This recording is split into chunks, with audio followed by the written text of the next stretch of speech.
पबल मारते दांत कटली सखी दलमा पबल मारते दांत कटली सखी दांत कटली सखी दांत कटली सखी डीजे विकास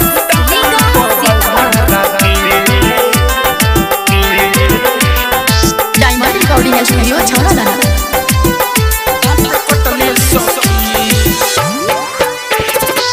नागन कैसन लागल बाटे लत हो उनका रहन से बानी न सहमत हो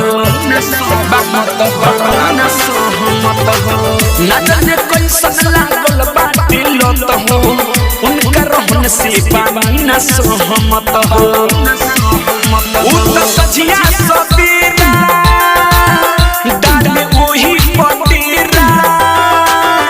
उ त सजिया सबीरा पटेरा नहीं हटली सखी दलमा पबल मारते दांत कटली सखी दलमा पबल मारते दांत कटली सखी हटिना दलमा पबल मारते म्यूजिक बाय विकेश भोजपुरिया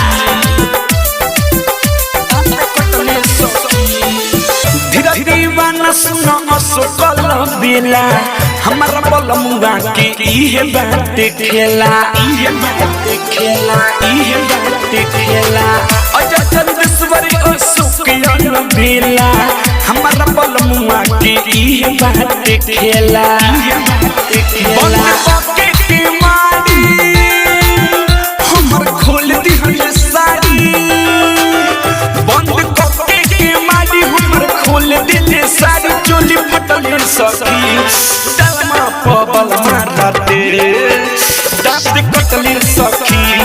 दलमा पबल मारते दांत कटली सखी नहीं सहले साहत बात कहलो ना जाता मुठ चटली सखी दलमा पबल मारते दांत कटली सखी दलमा पबल मारते